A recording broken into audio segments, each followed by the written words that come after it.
If I was to tell Larry that Jesus, who is so real to him, is in fact, or could be proved to be only a fictitious person, a mythical individual. Now, I couldn't respond there, as he well knew, because, again, I'm the moderator. It's not my job to debate him. After the debate, we took another road trip together, where finally he had agreed to study the Gospel of John together. I was driving. He would sit there with a cup of Johnny Walker, a glass of Johnny Walker Black Label pressed between his knees, and then he would read from my Bible. Christopher could also be, like Berlinski, could also be a very savage debater. That wasn't the case in our debate. There was plenty that was personal, but nothing that was personally offensive. I wasn't trying to injure him. As I told him, I'm not here to win a debate. I'm here to win your soul. And I know you don't believe it, but I believe that there is a God who will judge in the next life our actions in this one. And if you reject him,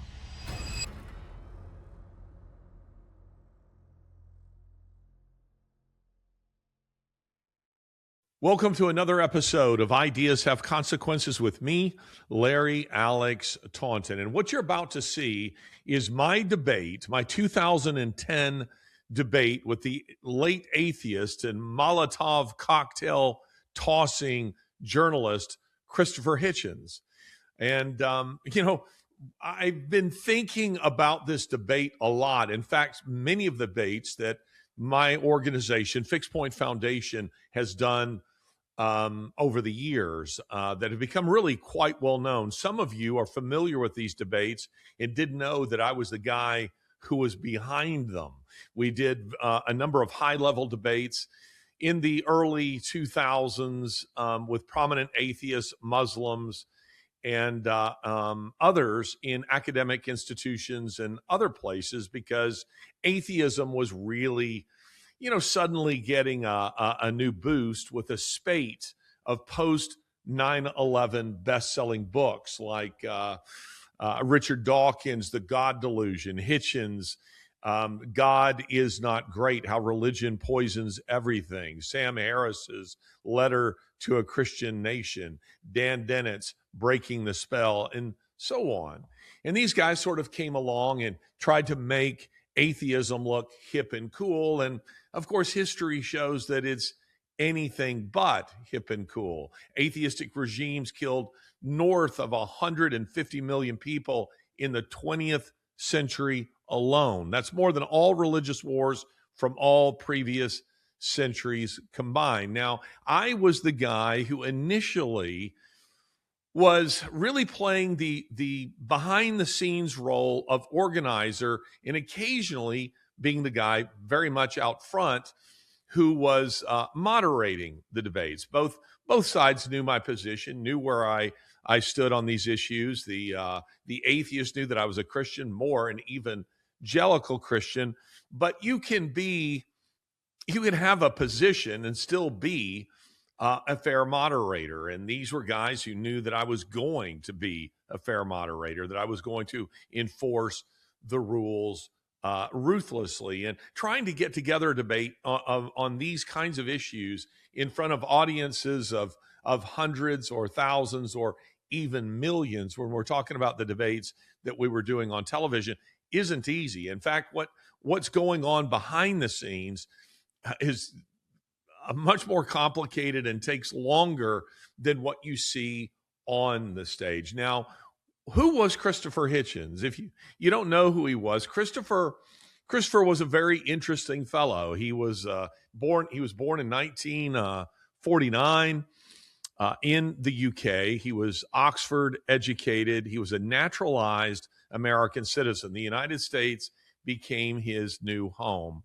And he was writing for, say, The Atlantic, Vanity Fair, a number of other, The Nation, a number of other prominent publications.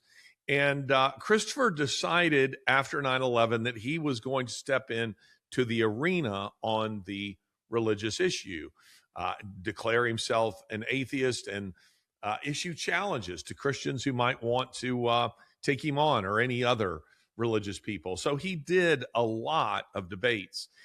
And I was asked by Trinity Forum in the UK, because they knew that I had organized a number of debates with atheists, if I would organize one for them at the Edinburgh International Festival, the EIF, which takes place every year in Edinburgh, Scotland, in August. If you've never been, it's worth going to.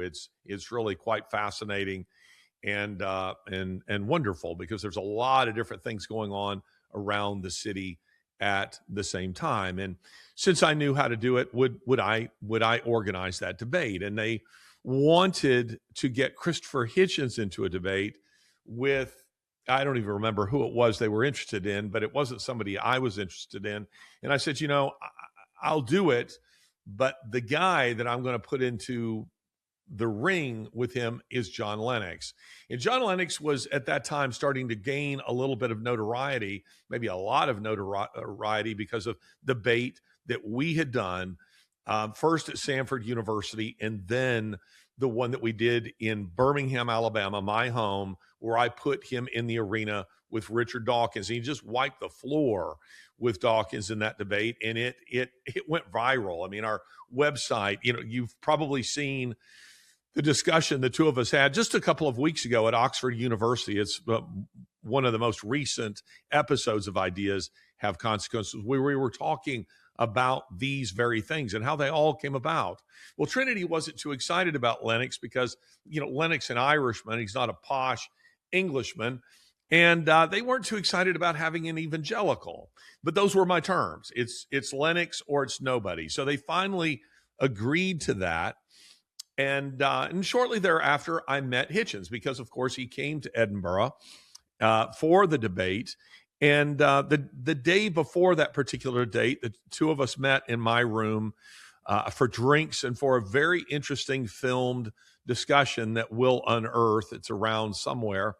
And we hit it off. I was pretty sure that this was going to be a guy that I wasn't going to like, because I had seen him a bit on television. And I just didn't think, that I was gonna find his pugilistic manner very endearing. And when we met, the Hitchens I met away from the camera was very different than the Hitchens you see on camera. And we got along very well. And then the debate itself took place, and Lennox was voted the winner. The audience in that case did vote. And you'll find this on my channel, this debate between we'll find that one as well, Dawkins and Lennox, but also between Lennox and Hitchens at the Edinburgh International Festival. We later organized a second one between the two of them in Birmingham, Alabama. So there were two of those. And anyway, as I got to know Hitchens and really like him, and that affection was returned, that friendship was returned, I was seeing him fairly regularly, because there were a number of other debates that were taking place. And if I wasn't the moderator for them, I was frequently the organizer for them. So in Birmingham and St. Louis. And so you spend a lot of time together in the car, sitting in restaurants, this kind of thing. And Hitchens was always making these, kind of outrageous statements about the Bible. And I sensed on this particular topic that he was a charlatan. It was clear he really didn't know the Bible. And this is true of all of the prominent so-called new atheists. They've never really seriously engaged the Bible. What they do is they cherry pick it, and they find passages that, taken completely out of context, seem outrageous or genocidal or, what have you. And so I would have a little fun playfully with Christopher and say to him, I don't believe you've ever read the Bible. What do you say we do a Bible study together? And he would either ignore that or say he didn't want to do it. But I just kept at it. Every time I would see him, and he would make these absurd statements about the Bible that just indicated he didn't understand it at all. I would say, let's do a Bible study together. I mean, come on, let's do one.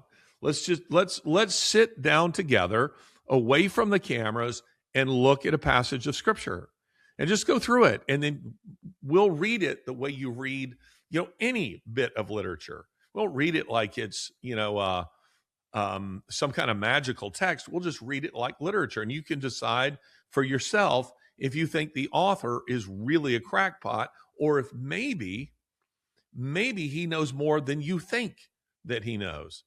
So turned out that we were going to be doing a debate in Birmingham, Alabama, with David Berlinski. Now, David Berlinski can be a savage debater. David Berlinski, last time I talked to him, was an agnostic Jew, self-described, and as close to a Renaissance man that I have ever met. David Berlinski writes beautifully. He's superbly educated. And I had seen a very poorly filmed debate of him where he was participating in a debate, a panel discussion with Richard Dawkins and a variety of other people. And he was witty. He was intelligent. He just was absolutely incredible in that particular debate that, again, was filmed very, very badly. I think it was his daughter who filmed it, maybe with a phone or something. Because it feels like you're watching, the opening scene to Saving Private Ryan, or something, where the camera is bouncing as they're, coming up on the Normandy beaches. You can hardly watch it without feeling, a bit of nausea. A bit of motion sickness from that, but you could kind of hear it, and it was pretty good. And I decided that Berlinski might be an interesting guy to put in debate with Hitchens in Birmingham. Now, what ended up happening in that debate was very, very key, and I'm going to show you a couple of clips from that debate. But I was the moderator. Here I was on stage moderating the debate between Hitchens and Berlinski. And for reasons that are utterly a mystery to me, Berlinski wilted. He got in front of this crowd of snarling atheists, and they were a mob of snarling, hissing atheists, and Berlinski wilted. So the guy I had seen in another debate, the guy I had seen who was so capable, who was so intelligent, in this particular debate started speaking very softly like this, where it was very difficult to hear anything that he was saying. And he seemed afraid, he seemed unable, he seemed impotent to respond, to say much of anything. And Hitchens became frustrated. He became frustrated because he wanted a lively debate. And Berlinski wasn't giving it to him. So what he did was to try to draw me into debate. So it's a bit like, a boxer deciding that his opponent, since he won't fight, I'll fight the referee. Come on, why don't you go put some gloves on and the two of us will go at it. That's what happened. And here is just a little clip of how he tried to draw me into this debate. If I was to tell Larry after our drive down through Shenandoah yesterday and our joint reading of the first passages of the Gospel of St. John, that the Jesus who is so real to him is in fact, or could be proved to be, only a fictitious person, a mythical individual, it would have to ruin Comrade Taunton's day. Not just his day, his life. It would extinguish his hope. Is there not something slightly fanatical in placing such large claims? Remember the size of the claims I'm talking about. Now, I couldn't respond there, as he well knew, because, again, I'm the moderator. It's not my job to debate him. So I waited until the end of the debate, till all the discussion was over, and then I made a statement. And it was this.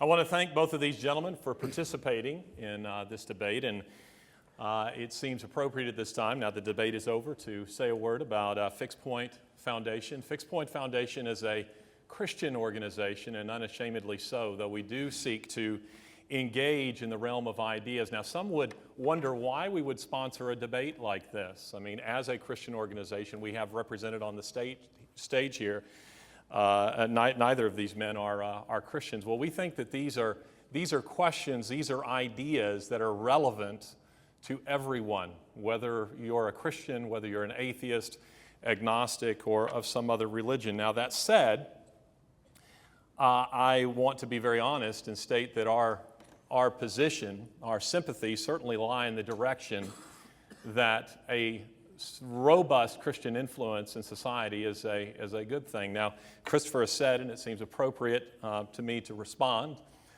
to him, that it would ruin my life if I were to learn that Jesus Christ was just a figment of my imagination and millions, indeed billions, of other people as well. To that, I must confess that he is correct. It would ruin my life. It really would, because it would suggest, from our perspective, that this life is in fact meaningless, that it's a hoax, that it's a sham. That is our perspective. Now, if you are interested, Hitchens whispered to me there. Did you hear it? He said, "Don't give up so easily." In other words, he's trying to pull me over to the atheistic side of the argument. That's where I should be. A month later, we finally debated one another in Billings, Montana. Now, why would it be in Billings, Montana? Well, Christopher had told me he'd been in 49 of the 50 states, and the only one he hadn't been in yet was Montana. And at this point, he was a dying man. He was dying of esophageal cancer. So I said, Christopher, since you want for the two of us to do this particular debate, why don't we do it in Billings, Montana? Well, we do it there. That's the only state you haven't been in. You've told me how much you'd love to go there. And let's do it. We can make that happen. And he said, I would love to, but, he was dying at this point. And he said, I just think flying there commercially, all the waiting and the TSA and the changing of planes and all of that, I think would just be far too hard on me. I just don't think I can do that. And I got an idea. I had a friend who himself doesn't have a private jet, but I knew that he had access to people who did, and asked him, would you be willing to? Could you try to get us access to a private jet to fly Christopher Hitchens from his home in D.C. straight to Billings, Montana? And he agreed. And there was no changing of planes, no TSA, none of that. And it took, 3.5 hours to fly from D.C. to Billings, Montana. And so he was there pretty quick.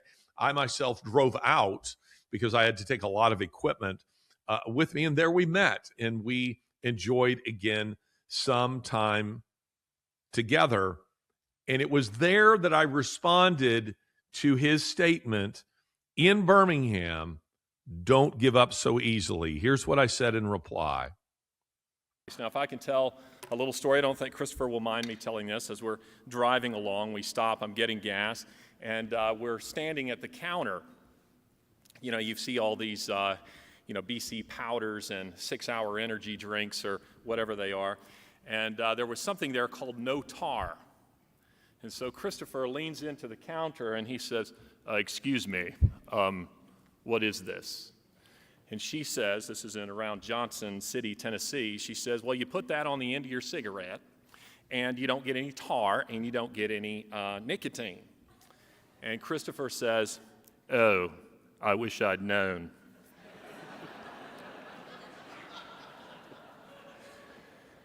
My concern is that my friend will step into eternity and say, "Oh, I wish I'd known." Now, you see the wonderful look on his face there. The audience doesn't know what's going on there. Not really, but Christopher did. Christopher knew I was responding to that quip of his just a month earlier. After the debate, we took another road trip together, this time through Yellowstone National Park. And you see, we had taken one from D.C. to Birmingham, where finally he had agreed to study the Gospel of John together. And I chose that book because John is an easy entrance into the Bible because John is writing to largely a Gentile audience. You don't have to have a thoroughgoing knowledge of Judaism the way you would in, say, Matthew, for instance, to read John, because John is explaining a lot of the Jewish traditions as he goes. And John, the first 14 verses of John are so powerful. And so we spent a lot of time studying that together, both going from D.C. to Birmingham and then through Yellowstone National Park. And I was driving. He would sit there with a cup of Johnny Walker, a glass of Johnny Walker Black Label whiskey pressed between his knees, and then he would read from my Bible. In the beginning was the Word, and the Word was with God, and the Word was God. And then we would just take a verse and we would discuss it together. So you will know, Christopher could also be, like Berlinski, could also be a very savage debater. That wasn't the case in our debate. Our debate was was friendly. It doesn't mean that strong statements weren't made. I mean, you're debating, but there was nothing personal in it. Or at least, let me put it this way. There was plenty that was personal, but nothing that was personally offensive.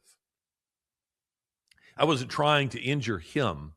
As I told him, I'm not here to win a debate. I'm here to win your soul. That's why I'm here. That's what this is about for me. I care about you personally. And I know you don't believe it, but I believe that there is a God who will judge in the next life our actions in this one. And if you reject him, then your meeting with him, which is coming very soon, it was estimated then he had 6 months to a year to live, then that is going to be a terrifying moment for you. Please yield your banner. Now, this is my book that was hailed by no less than Chris Matthews on MSNBC's Hardball. MSNBC was hailed by Publishers Weekly. It was hailed by the Times of London, by the Wall Street Journal, garnered a great deal of attention. But then the left attacked it very dishonestly by claiming that I had claimed a deathbed conversion, which I never did. Many of the ones who are making the claim made it knowing full well that I had never said any such thing. In fact, I say quite the opposite in the book. And or they had just simply never bothered to read the book. They just wanted to discredit it because it was doing so well. It was rocketing up the bestseller list, and because people both left and right enjoyed the book, liked the book very, very much. And it's just the story of our relationship. That's what it is. But the dishonest attacks conflated my hope that Christopher would convert with what I believed actually happened, and that is that he didn't actually convert. But there's no way for us to know that. We can't know what goes on in the heart and mind of a man in his dying moments. And so I'd love to believe that one day I'll see Christopher Hitchens in heaven. I tend to think that that's probably unlikely, but who knows? God can claim who he wants. I hope you'll enjoy this particular debate. It's certainly lively. It's very interesting. And in future episodes of Ideas Have Consequences, we're going to be introducing you to some of our other high-level debates on these kinds of issues: God's existence, bioethics, Islam, any number of topics. And where, by the way, it's important that you understand, I didn't go out and choose some weak sister to debate the other side of the argument to give my side of the argument, that is the Christian side of the argument, an advantage. We went out to find the very best representatives for the atheist or the Islamic side of the argument. So you're going to find in future episodes of Ideas Have Consequences these things very, very interesting indeed. I hope you'll enjoy this. Imagine a society without religious influence. For some, it's a difficult concept to picture. For others, maybe the answer to many of the world's problems. It is a question two men with opposite beliefs will attempt to debate tomorrow night right here in Billings. As Color 8's Lindsay Sheets reports, these men may not agree, but it's because of the conflict they've actually formed an unlikely bond. For nearly 4 years, Christopher Hitchens and Larry Taunton have considered themselves close friends. Like any friendship, the two share many things in common. We both share a martial heritage. We both love literature. We love lively conversation. But there's one thing that makes these two an unlikely pair, and it's the very thing that brought them together. It may sound a bit limiting or dogmatic, but it's the only way I know how to think. It's not a belief in itself, but I've never been able to persuade myself of any alternative. The alternative, Christianity. Christopher, a world-famous author, is an atheist. And Larry, he's dedicated his life to defending Christianity. I'm not about living in some sort of Christian bubble. I think that we're called to engage. And that is just what they will do. Tuesday night, both men are set to take the stage at the Babcock Theater and go head-to-head in a debate about whether it's more preferable to live in a Christian society or an atheistic one. It's a discussion the men have had several times before, and although they have yet and most likely never will agree, both say they've learned a great deal from each other. If everyone in the United States had the same qualities of loyalty and care and concern for others that Larry Taunton had, we would be living in a much better society than we do. If I believe that it's true, then I should be willing to subject it to some scrutiny, and I do believe that it's true. Of course, both men hope those who attend will learn something from the experience. But ultimately, this duo is proof that friendship can develop from even the most unlikely of sources.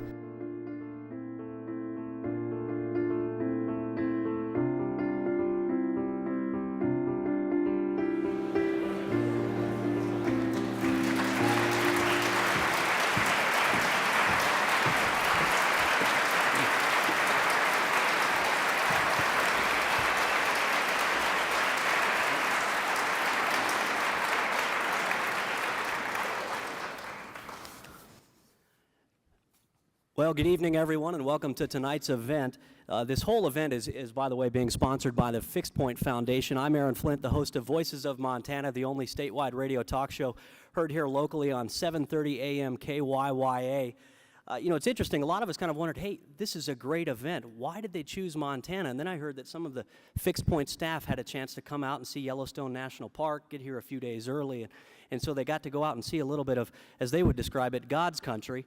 And I know there might be a debate as to whether that's actually God's creation that they've been enjoying over the last few days or not, but I think we can all agree, and even Mr. Hitchens might agree, that whether it was, that if there indeed is a God, that Montana surely is God's country. I think we can at least agree on that point tonight. At least those of us from Montana can.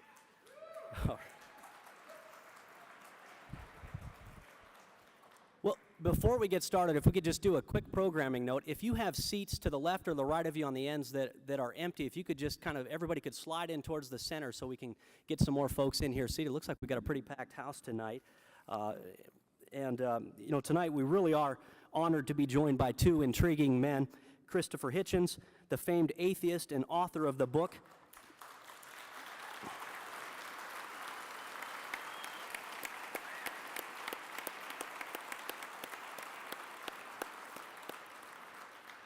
And Mr. Hitchens is the famed atheist and author of the book, God is Not Great, How Religion Poisons Everything.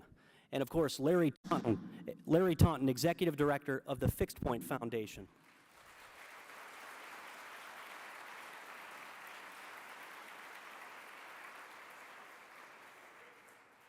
The Fixed Point Foundation, I think we're hitting some mics there. The Fixed Point Foundation is an organization dedicated to the public defense of Christianity. The question, God or no God, is it preferable to live in a Christian or an atheistic society? That's what both gentlemen will be debating tonight. Here's kind of the rundown. We're going to have 4 topics. They'll each get about 3 minutes each, followed at the very end by 2 minutes of closing remarks. Topic 1, are all religions the same? Topic 2, Pascal's wager.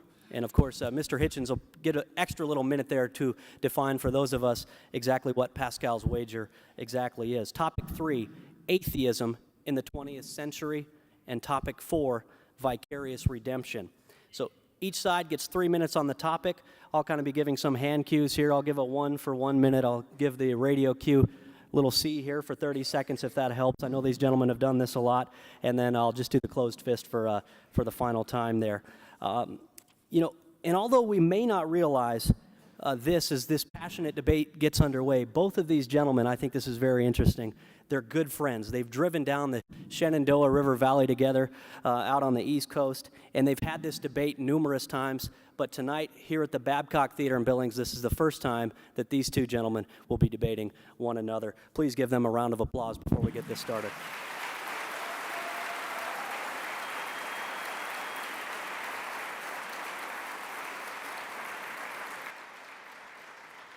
Okay, let's get this monumental occasion underway. Our first topic tonight, are all religions the same?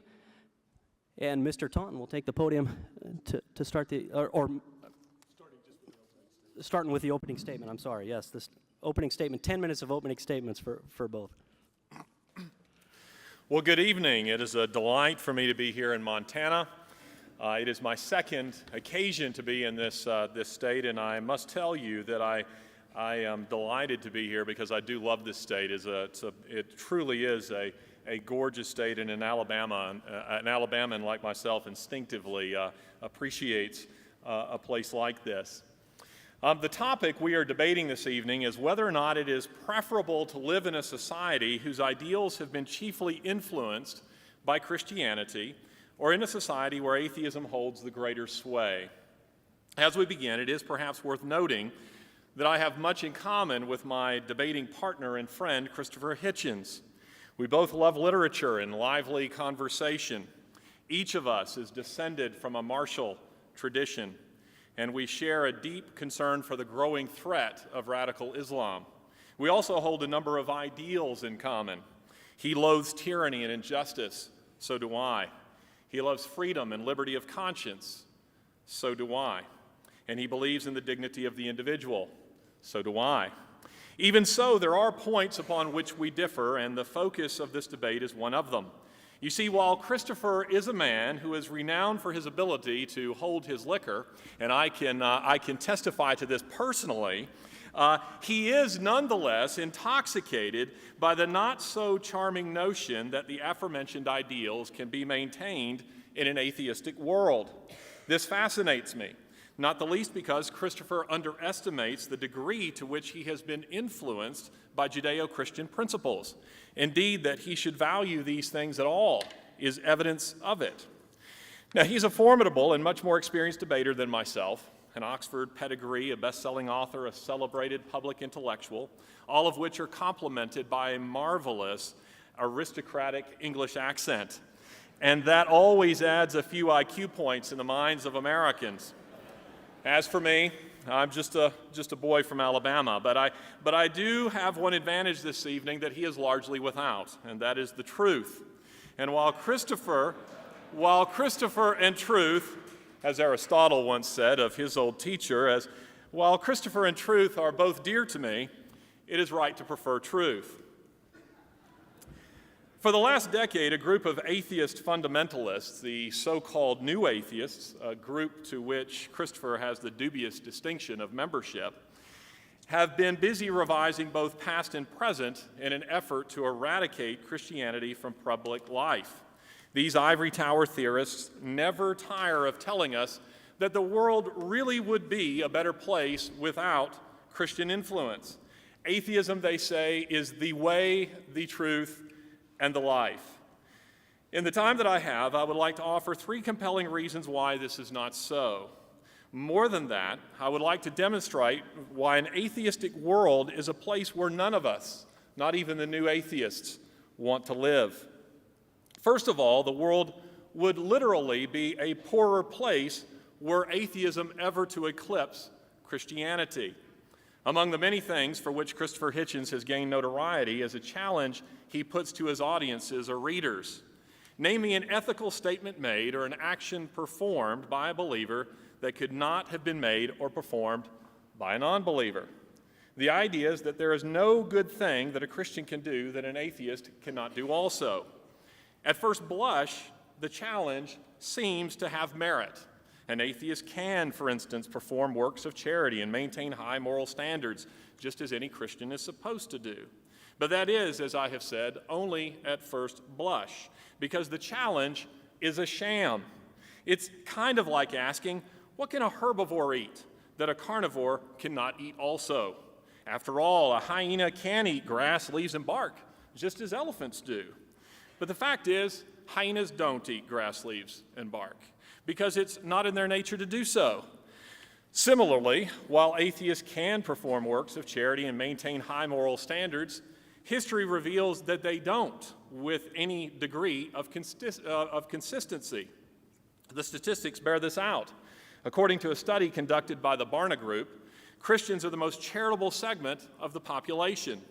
The same study indicates that the average evangelical gives almost 10 times as much money to nonprofits as the average atheist. Now, this isn't to say that there aren't some charitable and decent non-believers or even some uncharitable and immoral believers. Rather, that when atheism is adopted as a worldview at a societal level, be it passively or actively, its effect on that society is detrimental. The Canadian magazine Maclean's, not a Christian magazine by any stretch of the imagination, commenting on a similar study of their own, concluded, without organized religion, the world would be a much poorer and less comfortable place for the less fortunate. Secondly, atheism is dehumanizing. In the Christian view, man is a moral and teleological being made in the image of God. He has intrinsic value as the pinnacle of God's creation, a composite of both flesh and spirit. He has one foot firmly planted in this world and one foot in the next. From the atheistic perspective, man is nothing more than a soulless animal.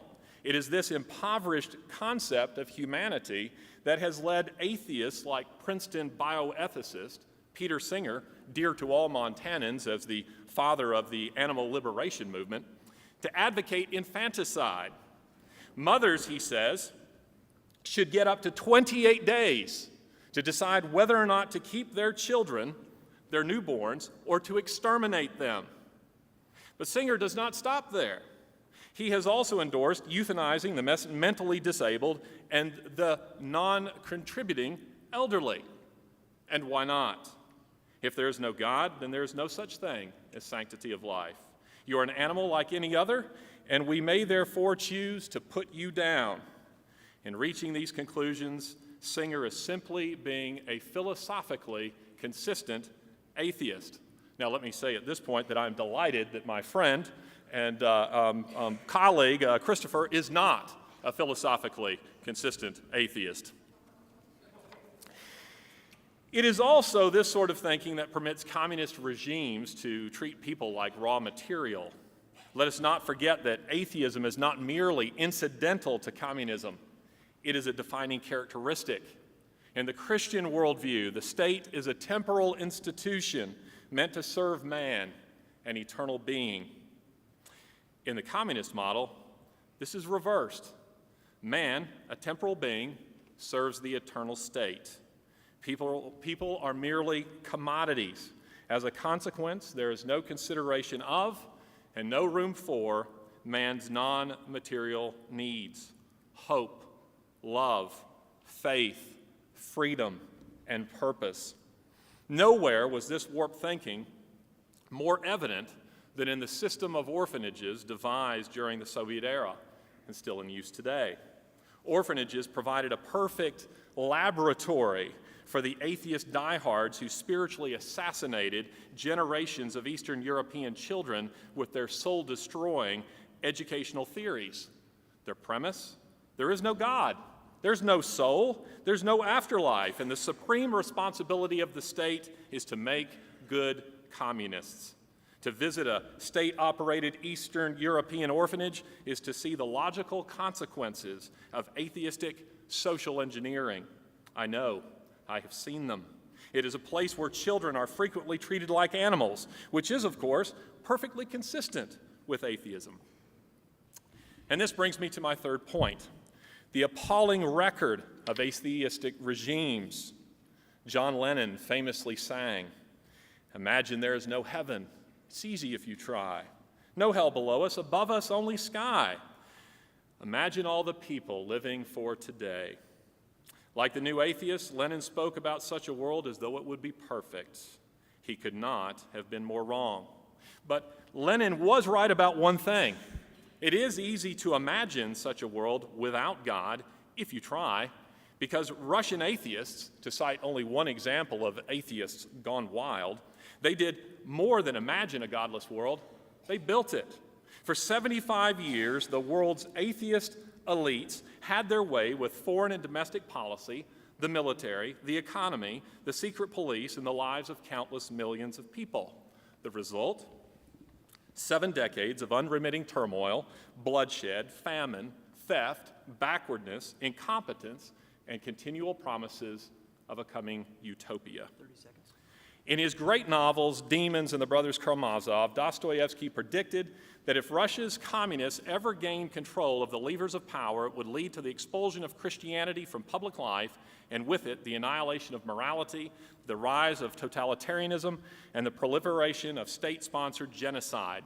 He would prove prophetic. The 20th century was an experiment in atheistic society and governance that witnessed the deaths of no less than 100 million people globally. Where did the atheistic utopian dream go wrong? The answer is simple. Atheism removes any moral imperative. Where Christianity seeks to restrain our darker impulses, atheism exacerbates them. Having no fear of judgment in the next life for actions taken in this one, these governments were free to treat their citizens in whatever manner they deemed expedient. And yet, in spite of all of this, a new atheist syndicate would give us the 20th century in perpetual rerun. How many genocides must the world suffer before people realize that belief in God is a necessary component for the stability of civilization? Ladies and gentlemen, no matter what spin the new atheists put on atheism, there's nothing new about it. It is what it has always been, a hopeless, a pitiless worldview. Anything else is just so much whistling through the graveyard. Thank you.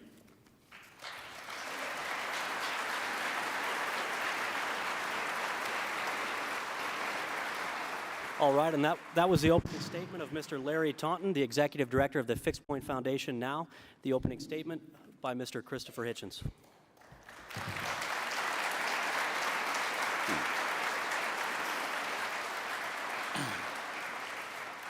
Well, thank you.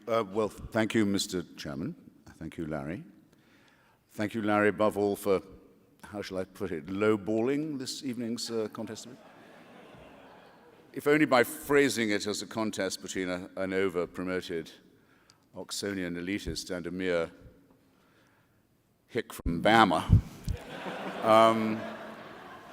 But you'll have seen already the injustice that Larry inflicts on himself. I mean, but at least I never give the same address twice, ladies and gentlemen. I always wait to see what it's going to be this time from the other side. Sometimes they tell me that the earth is 6,000 years old and God made it this way and wants it this way. Sometimes they say that if I'm not a Roman Catholic, I haven't a chance of salvation, even if I'm a Christian, because there's only one true church. Some people say if I don't believe that there was a dictation by the Archangel Gabriel to the Prophet Muhammad, I have no chance of avoiding hell. Some say if I don't believe in gold plates left in upstate New York by Joseph Smith, I'm in pretty much the same. I never know what it's going to be. And tonight, one I must say I have heard before, it's that religious people give more money to charity. Well, I'll get to that. But I want to start with a little thought experiment. Suppose you were to read today that a candidate, a leader had emerged from among the opposition in Iran, a challenger to the theocracy and to its attempt to develop and to deploy illegal thermonuclear weapons, a subject with which I know you're all familiar. This candidate was completely new to Iranian politics. He had a certain integrity, it was said, and he'd been in jail, great courage, great, as he would need to have, and as he would need to have been if he wanted to emerge in such a country as such a leader. And that he'd given an interview in which he said that, unlike most Iranians, he had no faith at all in the immediate coming, or even eventual coming, of the 12th Imam, the the occluded member of the mysterious 12 disciples of Shia Islam, who will come back, and of course on the day he comes back will bring about a reign of universal peace and justice. The outline of that idea, at any rate, may already be familiar to you, as may the idea of the 12. He said, I don't believe that at all, says this chap. I don't believe a word of that. I don't think it even rises to tooth fairy levels of believability. I think we'd be a lot better off without it, and I think that belief has helped to beggar and retard and oppress our country and keep not just the country, but the minds of many of its citizens completely in chains. Suppose you were to read that there was such a man who said that he thought his country should not be an Islamic republic, but should be a secular one, and that he himself had no religion. Well, you would have to believe, according to Mr. Taunton, that here was another case of the complete breakdown of somebody's moral compass. Oh dear, you'd have to say. Now Iran is really in trouble. How will this guy know right from wrong? How do we know that he won't start making women into second-class citizens, issuing genocidal threats against the Jewish people? You name it, stoning people he doesn't like the look of. He doesn't believe in God. He's capable of anything. Who here, I ask you, who here is as dumb as to believe such a proposition? But if you don't believe it, if you see the intrinsic absurdity of such an idea, I can sit down now and we can speed up and get more quickly to atheism in the 20th century, which was on our agenda already before Larry decided that he couldn't get through his 10 minutes without spending the allotted 3 minutes on that already. I ask you. Now, the fact of the matter is my challenge still stands because, in fact, we are all herbivores in this. There's no species difference between a believer and a non-believer, and the attitude to, so your analogy falls, sir. The question remains, and I'll phrase it again properly. If it is believed that without religion there could be no safe judgment about right and wrong, no evolution of proper and serious moral and ethical ideas, if that is true, then you ought to be able to have named, instead of ducking the question, a moral statement made or an ethical statement made or action performed by a believer or person of faith that I couldn't replicate. Now, I've asked this question in public, on television, in face-to-face encounters, on the radio and in print, to the Archbishop of Canterbury, Cardinal Archbishop of Nigeria, various important rabbis, Christian apologists in the academy. I've never had a reply to it. And I think that's interesting. And I not only didn't get one this evening, I got an attempt to change the subject. There's a prize for it, by the way, and I've come up with an answer myself, a partial one, which is better than any that yet a believer's come up with. But I'll tease you about what it's going to be. You might have to beg me later. But there's a corollary to my question, and it's this. Can you name for me a wicked statement made or a wicked action taken by a person of faith because of their religion? Can you do that? Yes, you can. You've just thought of one. In fact, you've just thought of another one. The genital mutilation community is almost entirely faith-based, for example. The suicide murder community is almost perfectly faith-based, and in each case has absolute textual, scriptural authority for what it does. The Old Testament contains the warrant for genocide, for slavery, for the murder of children and old people in heaps, by the way. No, make Peter Singer blush on his worst day. It's right there, and it's a commandment, and it's in the same passages as the original, because the Ten Commandments appear several times, as you know, in the Old Testament in different versions, proving the triumph of relativism even in those pages and approximation. There, those commandments are, and there they stand. And it's only by deciding that, in fact, no, there are no religious and scriptural absolutes. It's only by that and by resorting to the Socratic dialogue and to moral suasion and to taking above all our own responsibility for ethics that we've managed to escape the terrible consequences that attend societies who take their commandments morally in tablet form and don't examine or discuss what it is that makes for the good life. So that by way of an immediate riposte. Charity. I'm not going to duck it. It was brought up, so it was brought up.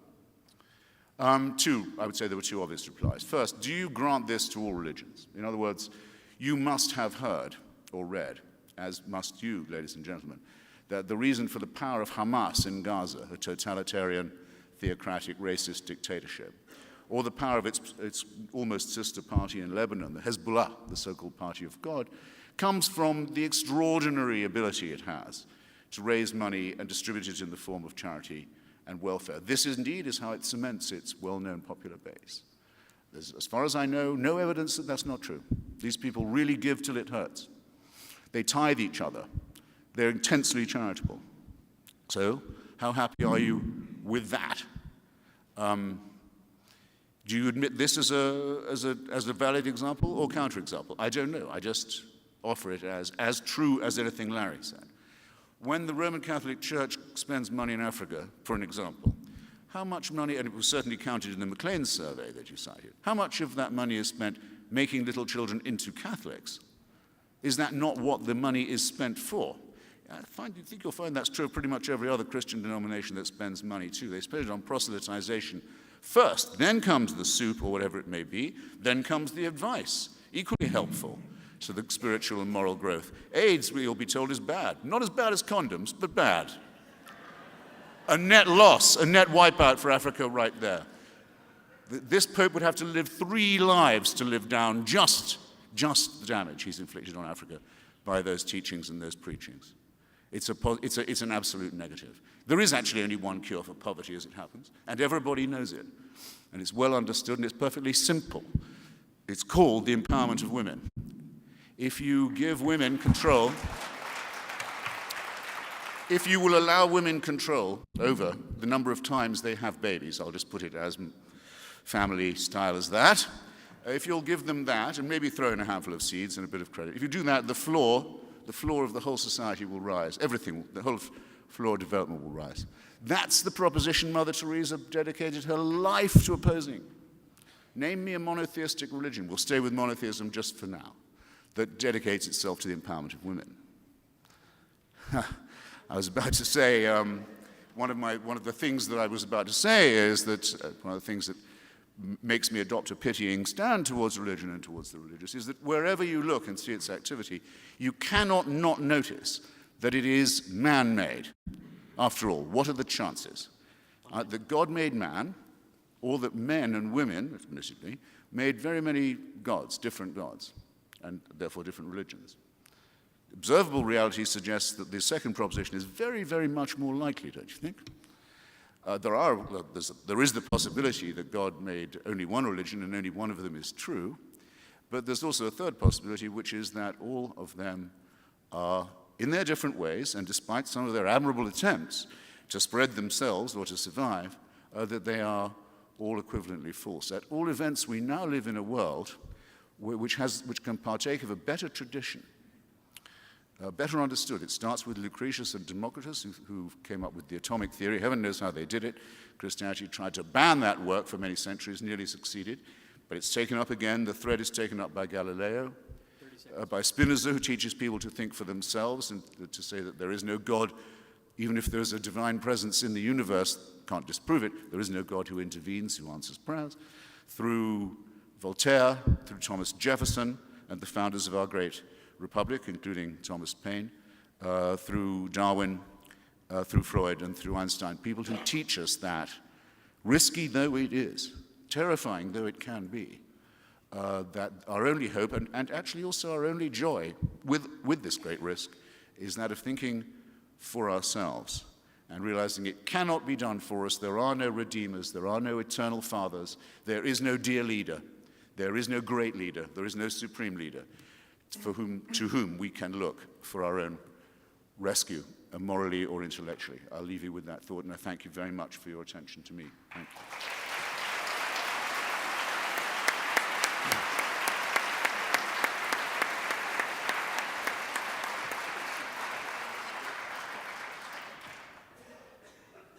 And that was Mr. Christopher Hitchens. Now we'll get into 3 minutes of rebuttals from each, starting with Mr.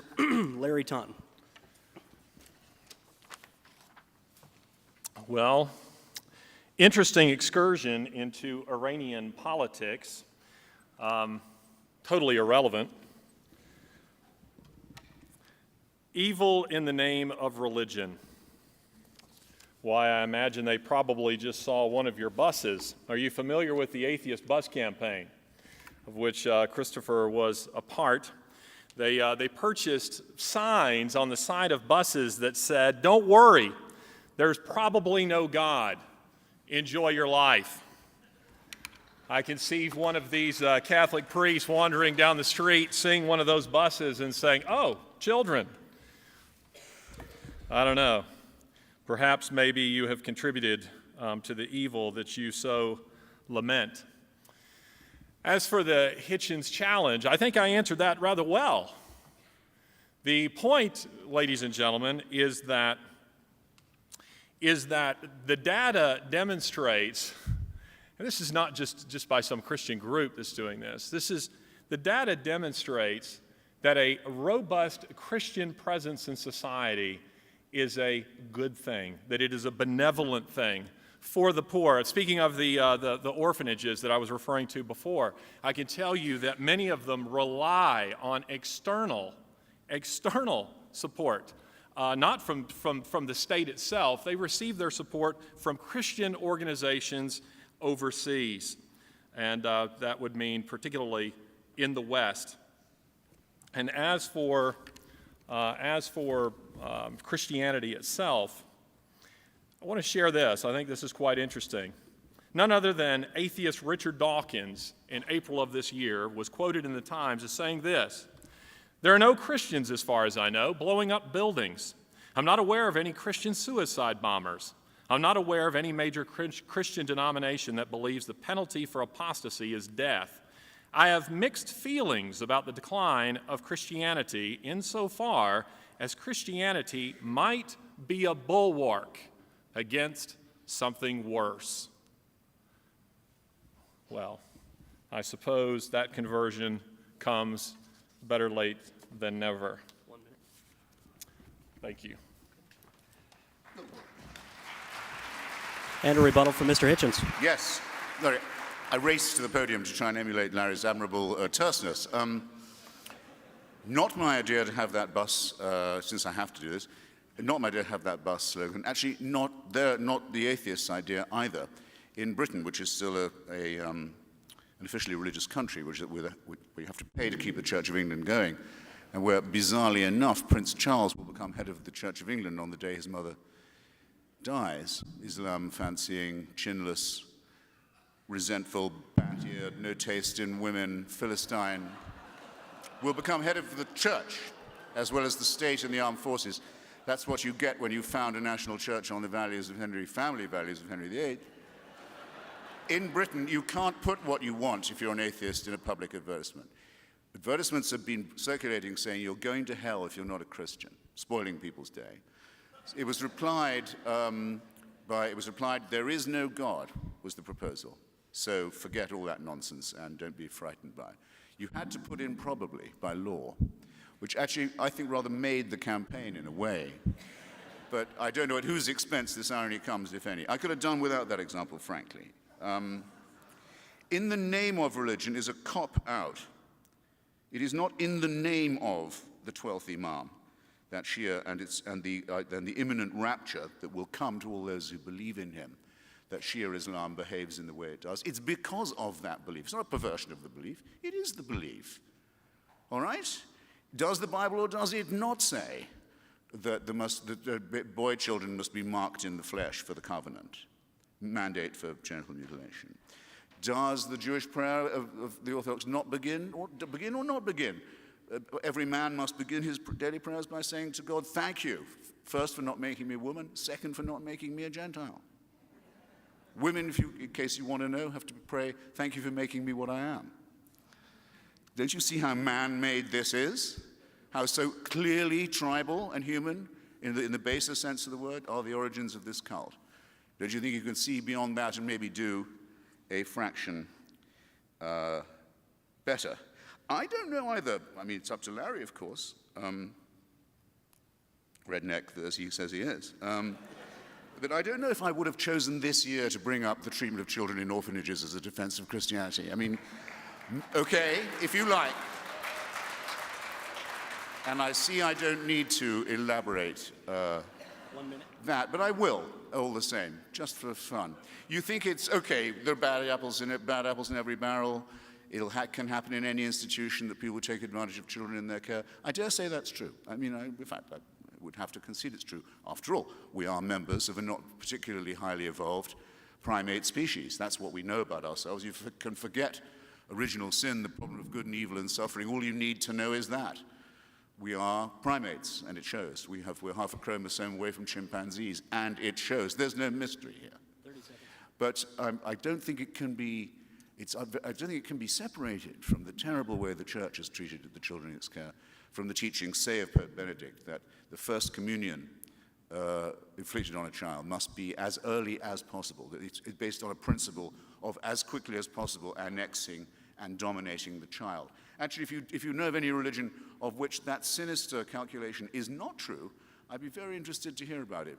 Why do they not want prayer in the plains, for example, in America? Why do they want prayer on the factory floor?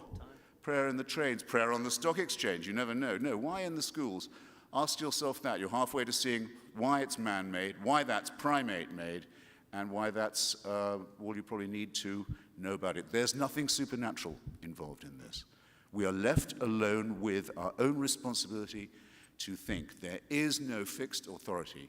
There is no celestial, unanswerable court of appeal to which we can refer these questions. Our own responsibility cannot be taken from us. Don't trust anyone who, under any persuasion, tries to seduce you into giving that up. Thanks.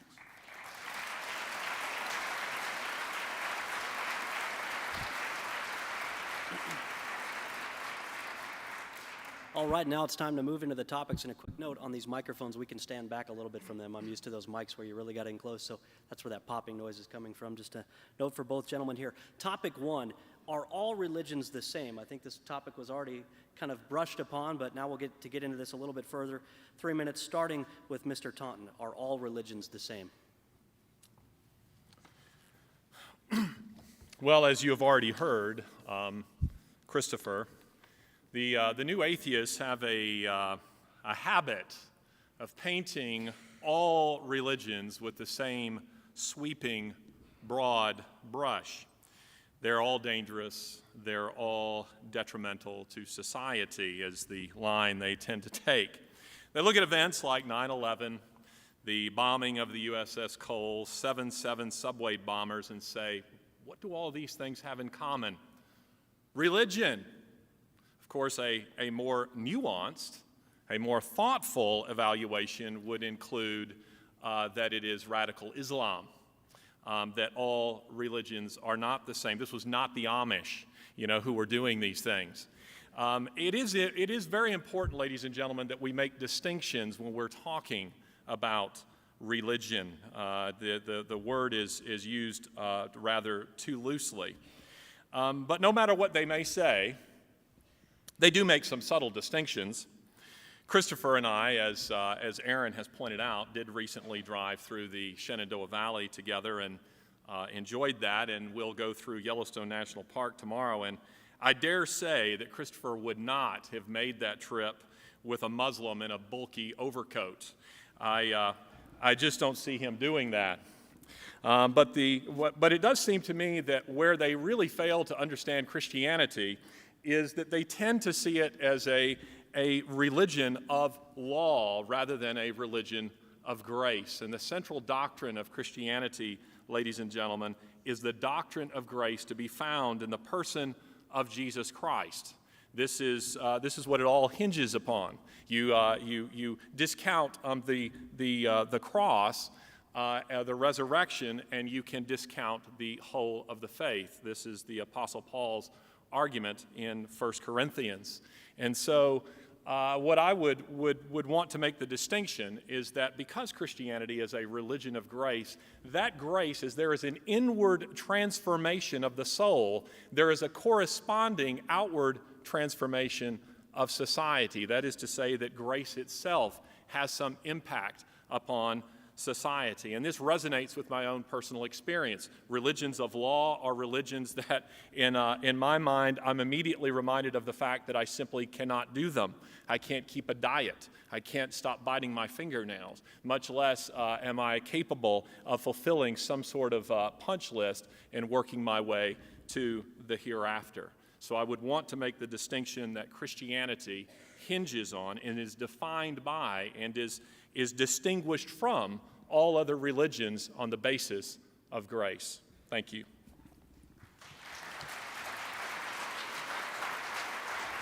And the question to Mr. Hitchens, are all religions the same? 3 minutes. Why was the Amish girl excommunicated? 2 men a night. I mention it only because Larry speaks as if we lived several hundred years ago when there was only one kind of Christianity. Even then it was pretty schismatic. But there was a time when there was such a thing you could unironically call Christendom, the world that had been won so far for Christ, where there was rough agreement, and though it was polycentric, there were always different claims to who was Pope. It was nothing like the incredible fissile mess and chaos that you see now, where there are any number of different forms of Christianity, not all of them, I don't think even Larry would say, all that filled with grace. And apart from underlining and remaking for me my point that shows that religion is man-made, it also may appear to undermine the point that all religions are the same, since there are such fantastic discrepancies between them. When the Baptists of Danbury, Connecticut, wrote to President Jefferson complaining of their persecution in Connecticut and eliciting from him the famous promise that a wall of separation would always guard the government of the United States from any intervention in religion or any establishment of it, who were they afraid of in Danbury, Connecticut? Can anyone tell me that? They were afraid of the Congregationalists of Danbury, Connecticut, who at that point had a theocratic control over the state. Now, we now don't think of the Congregationalists or the Baptists as being particularly menacing. I'm not sure I'd ride through Shenandoah with any of them, but, and some of these Amish want watching too, but that's because they have no power. If they had or been allowed to have, don't you worry, you would have heard about them, and you would be thinking more about these questions. Now, in my book, God is Not Great, available at fine bookstores everywhere, I have the following to say. It's obvious that Christianity is a derivation of Judaism, effectively a plagiarism of it. Indeed, the New Testament is littered with descriptions of events and sayings where it's then pedantically stitched into the text, and so this was done that the prophecy be fulfilled, and there's some implied reference back very often to Isaiah. So things are, boxes are checked so as it could be shown that the New Testament is the vindication of the Old.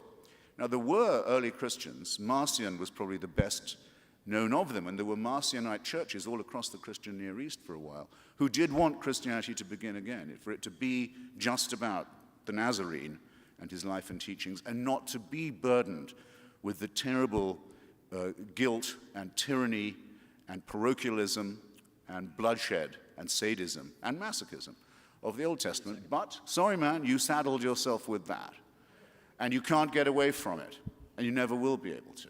And that's why Christianity continues to splinter and also to commit terrible crimes against the body and the spirit. I add in the book that the Quran is so obviously a plagiarism from the previous two texts, so obviously an accretion of borrowings from others, that it barely deserves the name of being an independent religion at all.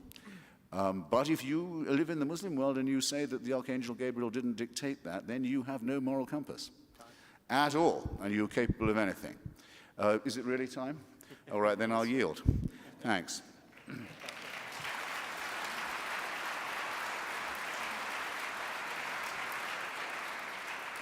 I see they got a video camera here, all these redneck jokes and radical Islam discussion. I got to get a copy of this DVD and, do a replay here. Well, actually, Mr. Hitchens will remain at the podium to start our next topic, and this will be 3 minutes again for each to talk about Pascal's wager, but of course we're going to give an extra minute to Mr. Hitchens to define Pascal's wager for us first. All right, it probably will take it'll take a minute. Blaise Pascal was a very distinguished Catholic theologian of the 17th century, and also a very, very, very distinguished mathematician, and still is considered to be one because he's one of the founders of probability theory. And he's the author of a famous book called, in French, Les Pensées, Thoughts, which is addressed, interestingly, it's one of the reasons I'm so fond of it, in a way, it's addressed to the man who is so made that he cannot believe. Pascal knew that there would always be people, always had been people, who are constitutionally incapable of believing this stuff, can't be brought to believe it. And one of his cruder attempts to break down resistance of people like myself was this. He said, look, what have you got to lose? Say you believe in God, and if he does exist, you have a chance of his favor. If you go ahead like this and say he doesn't, what if he does exist? You lose everything. That's it. I don't think I've condensed it in any unfair way. That's it. That's why it's called Pascal's wager. Sometimes called Pascal's gambit, in fact, by mathematicians, but it has the correct echo to me precisely of the huckster on the racetrack saying, how can you lose? Have I got a bet for you? Can you imagine anything cheaper, really, or more sordid? The two things that it assumes, needs to assume, are these. One, a fantastically cynical God who's also a bloody fool.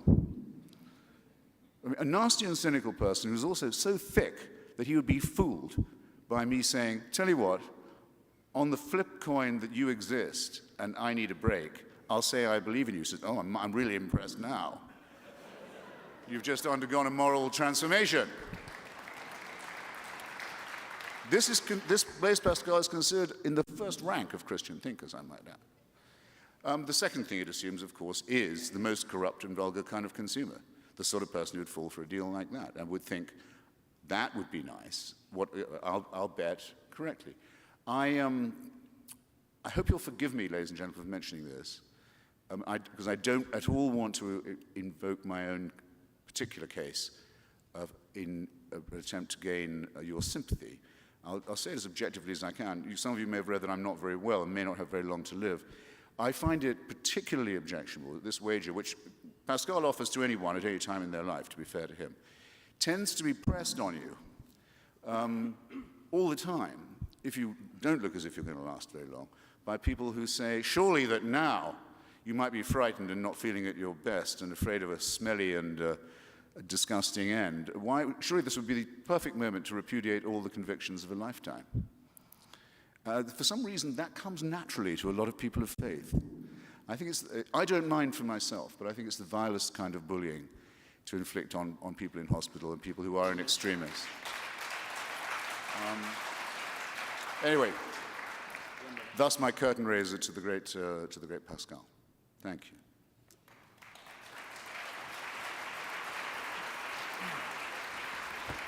And now 3 minutes from Mr. Taunton on Pascal's wager. What was it that I heard there? Crimes inflicted on the body and what did he say? The spirit, I think? It's very interesting coming from an atheist. There is no spirit in your worldview, Christopher. You can't have it both ways. Pascal's wager.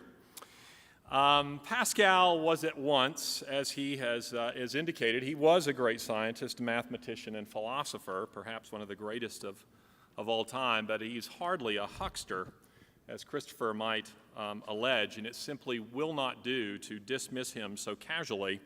And I assure you that Pascal's wager has a great deal more merit than does the dubious Hitchens challenge. The point of the wager is to consider the magnitude of the stakes. Everything. The wager is meant to be a means to an end. It's not meant to be the end in itself. And for Pascal, the end was none other than Jesus Christ. Now, if I can tell a little story, I don't think Christopher will mind me telling this. As we're driving along, we stop, I'm getting gas, and we're standing at the counter. You know, you see all these, BC powders and 6-hour energy drinks or whatever they are. And there was something there called no tar. And so Christopher leans into the counter and he says, excuse me, what is this? And she says, this is in around Johnson City, Tennessee, she says, well, you put that on the end of your cigarette and you don't get any tar and you don't get any nicotine. And Christopher says, oh, I wish I'd known.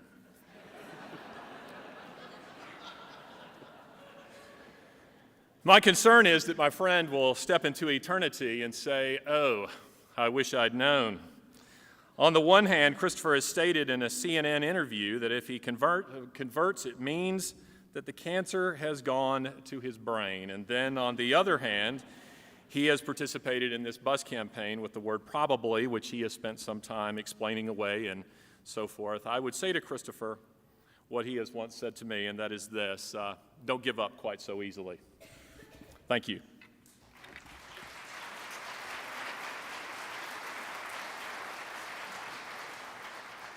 And now Mr. Taunton will remain at the podium for 3 minutes discussing atheism in the 20th century. Well, as Christopher has pointed out, I have mentioned something about that in my opening statement. I will say that I don't have a great deal more to add to that. I'm waiting to hear Christopher's rebuttal to that.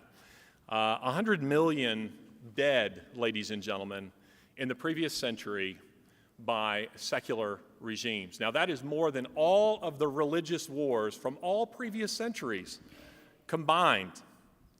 The problem, ladies and gentlemen, is human nature. Democrats say it's Republicans. Republicans say it's Democrats. The environmentalists blame it on those who are doing damage to the environment and so on. But the reality is, as William Golding, the author of Lord of the Flies, once observed, that the problems of human society are the problems of human nature. And what I would suggest to you is, which of our two philosophies restrains the darker impulses of man, and which one exacerbates it? Atheism, ladies and gentlemen, absolutely exacerbates the darker impulses of mankind, because it offers no compelling reason why I shouldn't just treat you as an accident in space and time, you see. So I'm interested to hear what Christopher has to say about the atrocities, the real atrocities that took place in the 20th century, if he can divert from speaking of maybe some things that are taking place in Iran or in Vatican City. Thank you.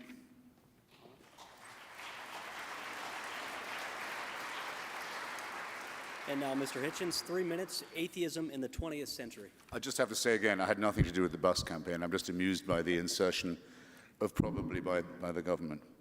Well now,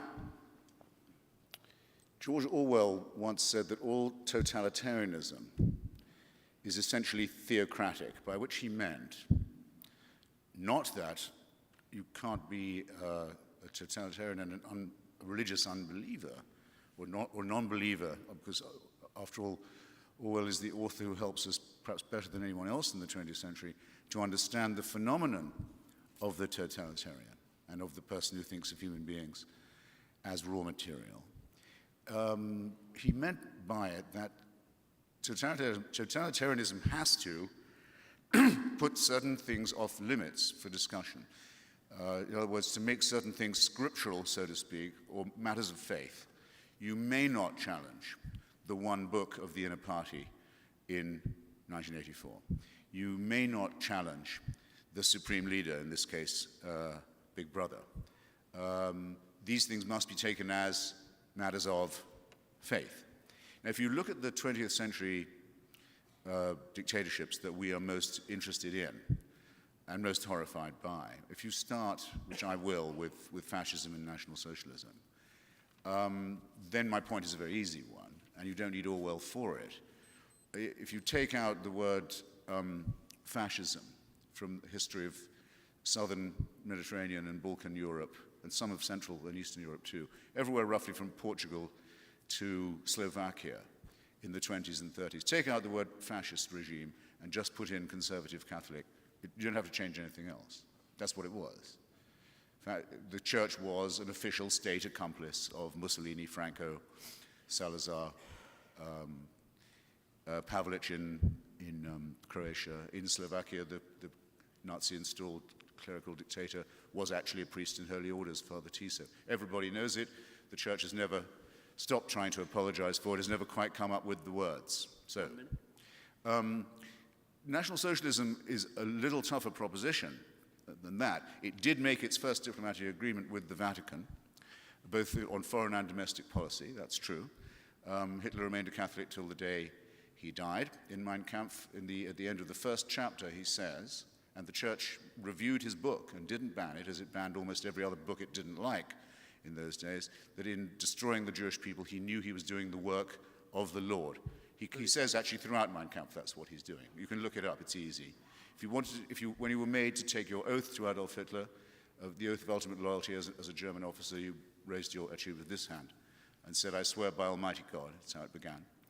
The churches celebrated Hitler's birthday every year of his regime until the very end, and continued to harbor the refugees from his regime well into the 1960s. It's a case easy to rest. On the question of communism, I'll take the minute I didn't take on Pascal. How's that?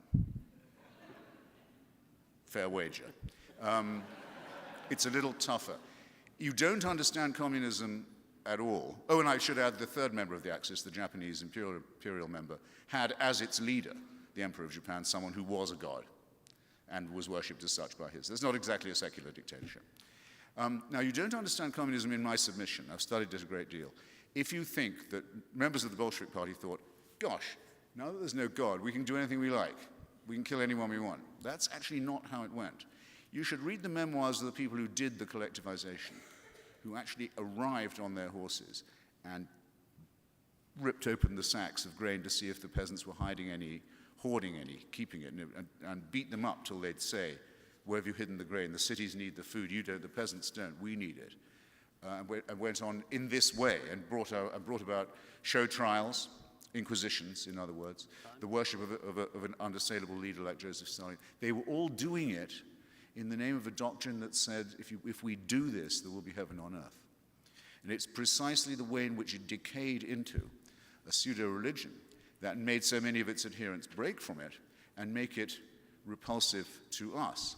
But its attitude as a dictatorship had little or nothing to do with its attitude to religion. That's why Joseph Stalin, of course, always kept the Russian Orthodox Church on his side and in his corner, as the Russian Orthodox Church remains to this day an accomplice of the Putin regime of KGB tactics at home and great Russian chauvinism abroad. So really, the case that the woes of the 20th century are to do with the collapse of faith, which had already happened because of the First World War, which was a war between Christian empires and a religious war in every sense of itself, is completely ahistorical and leads to no understanding at all of what it is that makes the totalitarian principle so dangerous. Thank you. All right.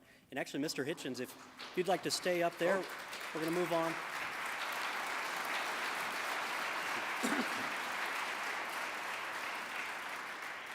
I think you may have earned a couple of minutes there, Mr. Taunton, for your closing remarks there as well. We're going to move on to the final topic, topic 4, which is vicarious redemption. 3 minutes to discuss vicarious redemption, and then 2 minutes of closing remarks, so we can just take the full 5 minutes in full from you. I'm doing VR? Yes. Yes. Yes, and then your closing remarks as well. Vicarious redemption, this is what I mean by it. The idea that you can give your sins to someone else and have them taken away. It's one of the many reasons I believe Christianity to be an immoral doctrine as well as an untruthful and fictitious and mythical one. The idea that a scapegoat can be fixed upon and your responsibility dissolved by handing your sins to him, and then the ensuing and disgusting human sacrifice that's required. There's no conceivable moral mechanism or process by which crimes that you've committed, actions that are your responsibility, can possibly be removed from your record by the maltreatment of somebody else, even if you've asked for that to happen. Let me make the case a bit clearer. Excuse me, my voice is a little weak these days. If I like, I can pay your debt, even if you don't ask me, and that debt goes away. Like, okay, I like this person, he's a friend of mine, or I'm sorry for him, what's the amount, I'll write the check, that debt's gone. People have even been known to volunteer to serve other people's time in prison. And in very extreme cases, the best known, I suppose, is Tale of Two Cities. Sidney Carton, to volunteer to substitute for someone on the scaffold. That can be done, and it's rightly admired, because it can really only be done once. You can't make a practice of it. You can't make a ritual of it by definition. That would degrade it if it became a thing of habit and something that could be performed second-hand. But what I cannot do for you, my dear brother, my dear sister, my dear comrade, what I cannot do is take away your responsibilities. You're still stuck with what you did to incur that debt. You're still stuck with what you did for that prison sentence. I can't take that away from you, and nor should I offer, because it would be to offer to remove your responsibility, which is the moral core of the human being. Now, all this would be true if it was only taking place once. But it's worse, it gets worse. I'm approached by Christian proselytizers and told, You may not realize this, but somebody died for your sins about roughly 2,000 years ago, happens to have been the Son of God. He took them away, he took all this away for you. All you have to do is invoke it, throw your sins on him, and you're cleansed. And you can hope for redemption, you have the means of grace, you have the hope of glory, you can hope to live eternally. A pretty amazing offer for a human sacrifice 2,000 years ago that you had no part in, that you would have stopped if you could, if you were a witness to it, that you didn't ask for, that was not conducted by you, or for which you're in any sense responsible. But do they leave it at that? No. You're free to, it's a bit like Pascal's wager again, you're free to say no to this. You can refuse this offer if you like, but God help you if you do. You are going to be terribly punished for turning this kind of offer down. Now, that's the totalitarian principle again. And I say it with what you may, sorry, you must not think is my last breath. I say it decidedly, and after much reflection, I decline to be spoken to in that tone of voice, and I hope you will too. Thank you.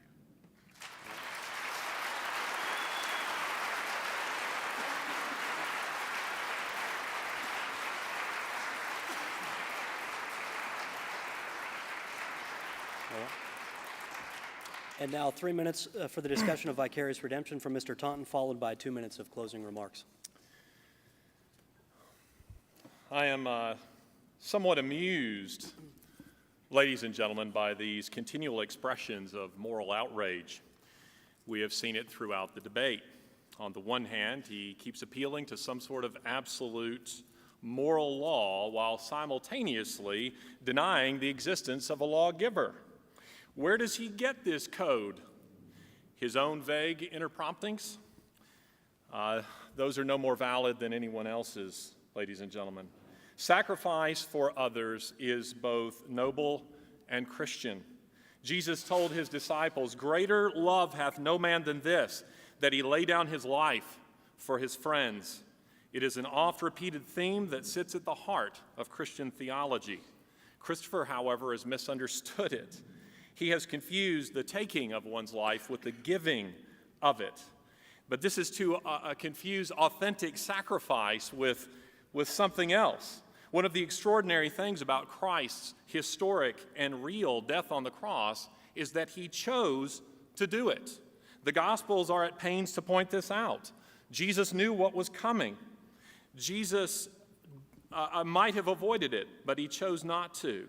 When the time came, Jesus, who for the joy that was set before him endured the cross and despised the shame. And as the Apostle Paul has pointed out, if the resurrection is not true, then Christians above all are to be pitied, because it means that there is no hope, ladies and gentlemen.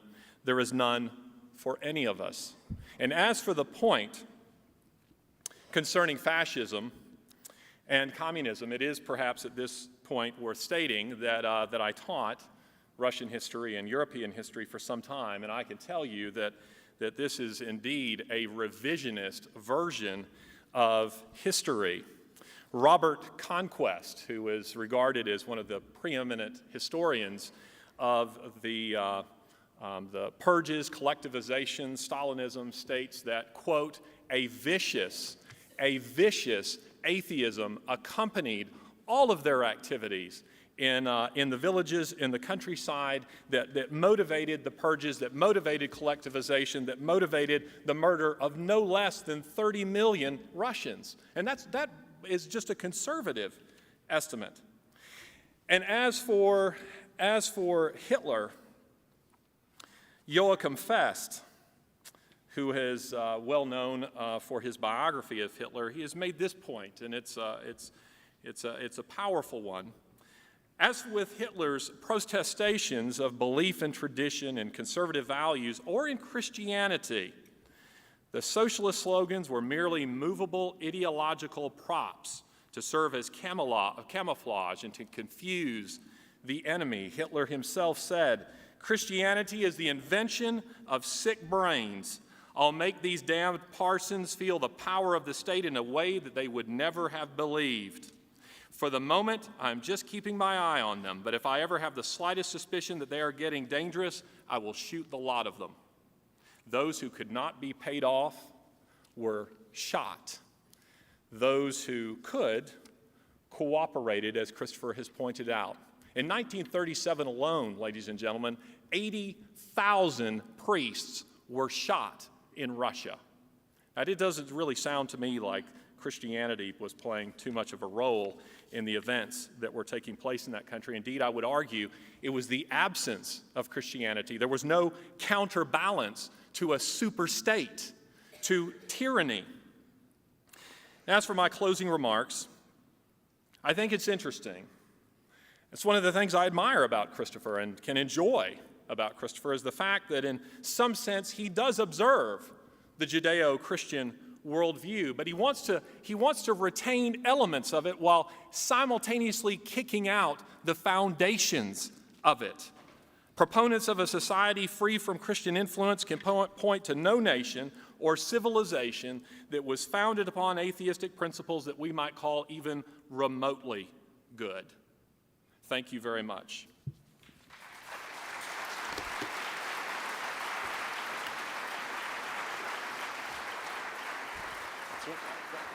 Well, please, folks, final round of applause for both Mr. Christopher Hitchens and Mr. Larry Taunton.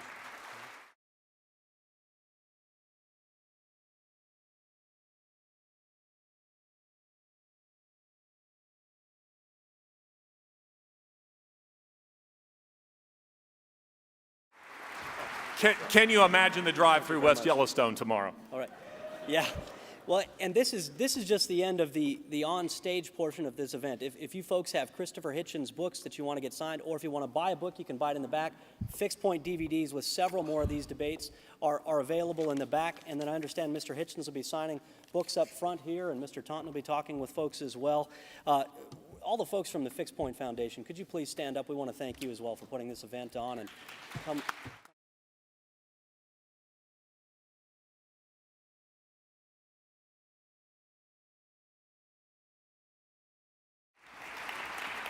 And just a final note and a thank you from me to both of you gentlemen. I think both of you, obviously, you're on opposite sides of the spectrum when it comes to ideology, but if you two who can disagree about the most fundamental of issues can get in the car together and ride down through Yellowstone National Park, I think the rest of us can do the same, no matter how much we might disagree. So thank you for that.